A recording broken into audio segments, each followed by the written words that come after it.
Hey guys, James here. I'm one of the founders of Cortex Education, and I'm a college admissions consultant focusing on personal development as the best way to achieve success. Let me start by asking you this. How many facts do you remember from your science class last year? And how about this? Let's try this. I want you to think about a particular book, your favorite book from an English class last year. How many events do you remember from that book? Do you remember what the themes were? Do you remember can you remember 5 characters from the book? It's probably pretty hard to answer those questions, right? So most of us assume that learning is about acquiring knowledge, right? Just like stuffing facts into our brains. And hopefully, by asking these questions about what you learned, what you remember from science class and English class last year, hopefully it's pretty clear that learning maybe isn't about just cramming information into your brain. So that's what I want to talk about today. What is learning and what should we really be focusing on? If you're in high school, then this will help you think about what you should be getting out of your classes and also how to think about writing essays in your college applications that really get to the heart of what learning is. And if you're in college, this will help you get the most out of your college classes. So I want to start by talking about my own personal experience. I graduated from Stanford about 9 years ago, so it hasn't quite been a decade yet. But I was thinking just this morning about, okay, well, how many facts do I actually just remember from my human biology major, which I studied for 4 years. And I thought to myself, wow, I think I probably only remember about 24 facts. And given that college cost about $200,000 for me, well, that means I paid about $8,000 per fact that I actually remember from college. So, that's pretty crazy. And the reason I was kind of thinking about this is that every year when I work with students, we run into these essay prompts that basically ask you to think about what you'd like to get out of a summer program that you're applying to, or what you'd like to learn when you're in college. This often comes in the form of why college essays or why major essays. And every year, some of my students will write essays that say something to the effect of, well, in this summer program, I'm hoping I'll learn more about artificial intelligence or cancer biology. I'm hoping I learn some facts about how genes turn into phenotypes, right? And every time I have to remind my students, remember, they're not the purpose of a summer program, especially if it's only 2, 3, 5 weeks, is not to teach you facts. What it's trying to do is teach you a way of thinking and a new perspective, and give you a little bit taste of a particular field so that you know if that's something you're interested in. And when it comes to the college applications themselves, colleges want to know that you're approaching your college education with the right mindset. And what that means is that you understand that college is not about learning facts and equations. It's about learning to ask questions. It's about learning to take a different perspective and to be able to solve a problem creatively. And so that's really what college is about. College then is really about learning to create new ideas. And that does require you to have some knowledge of what already exists out in the world, but learning about what exists out in the world is not the main point, right? The main point is that you learn just enough so that you can then create really cool new ideas. One of the best quotes that that has really influenced my thinking in the last year or so has been the idea that your brain is made to have ideas, not to hold them. And so what does that mean? I'll repeat that again. Your brain is made to have ideas, not to hold them.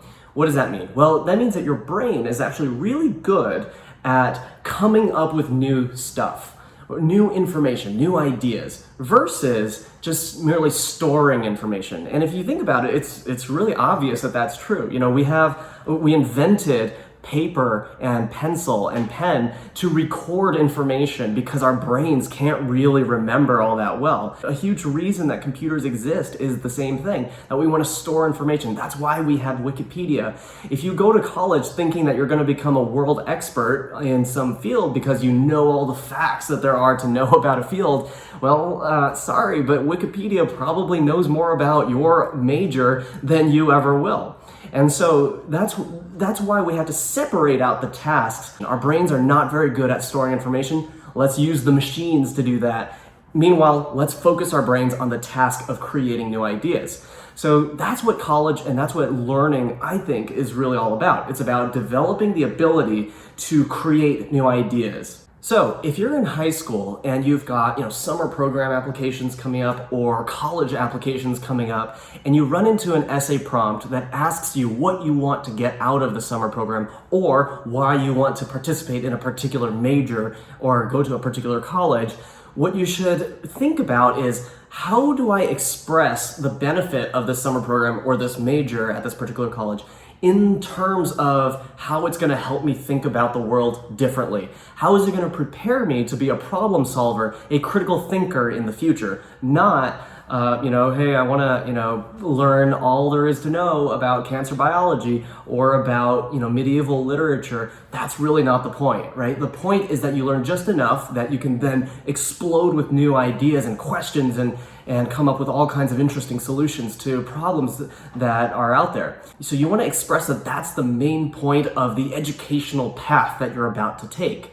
And if you're already in college, you should understand why you need to go through, say, the humanities classes, even if you're a biology major, or why you need to go through the STEM classes if you are a literature major, right?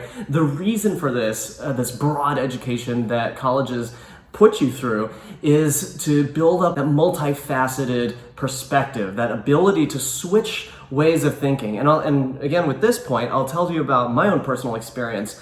As some of you know, I studied human biology at Stanford in college, and then after that I went to the University of Michigan for law school. And people ask me this all the time: how did you make the switch from biology to law, corporate law at that? Well, the answer is that I actually chose the human biology major because it was interdisciplinary at my particular college at Stanford, and that's what introduced me to all these new ways of thinking. I got a little snippet of economics, I got a little bit of sociology, I got a little bit of psychology, I got a little bit of law. And that was what really piqued my interest. And I was like, that is super interesting. And that was the first time I actually really considered a legal career. And so that's what led to this huge shift where I ended up going to law school. And I loved law school. It was probably the best educational experience of my life. And so you never know what's going to happen in college, and that's why you have to approach it with that open mind. If I went to college thinking I'm going to learn, I'm going to become a world expert at human biology, and I'm going to learn all there is to know about human biology, well, guess what? Wikipedia would have rendered me completely obsolete. And so the idea then is that I went to college with the mindset that I was going to come out with this multifaceted perspective on whatever problem I might be encountering. And to this day, as I'm working with students, I think about the elements of the psychology that I learned in college, and I think about how to describe things in terms that kind of lay things out logically, and that's something I picked up from law school. And when I run my business with my siblings, then I definitely use those perspectives from law school and my past experience running my SAT business, right? So all of these things can come together to produce a rather unique way of looking at the world. And I think that's really the point of a college education, to give you that multifaceted understanding of the world so that you have your own kind of unique approach. And also, this is kind of why I've seen that interdisciplinary majors have become more popular in recent years. In 4 years, you cannot become a world expert at anything, let alone two different things. But I'm seeing more and more majors that are like, CS plus music, where it's not quite a double major, but it's two different fields, and you're studying the intersection of those two fields. And again, it's not about becoming a world expert at like economics or about psychology, but rather that perspective that combines both so that you can approach problems in whatever field you go into later on with that open mindset. So with very few exceptions, I think that in this increasingly connected and high-tech world, the interdisciplinary studies are actually being recognized as becoming more and more important. And I think that's a really cool development, and it's something to think about. So as you go through your studies, remember, learning is not about accumulating facts. Learning is about developing your ways of thinking. It's about learning to ask the right questions, and it's learning how to solve problems with a unique perspective that's informed by all kinds of fields. And that is why you have to go through all kinds of classes when you go to college. You have to do the general education curriculum, right? It's for that very purpose. So hopefully that was an interesting perspective, and hopefully that clarifies, what learning is about for you. I'd like you to think about this for yourself after this video. What is it that you are really getting out of your education? And if you think about what you've learned last year in school, whatever grade level you're in or whether you're in college, doesn't matter. Think about what you learned last year. Was it really about the facts that you learned? Or are you smarter and more able to take different perspectives as a result of your classes last year?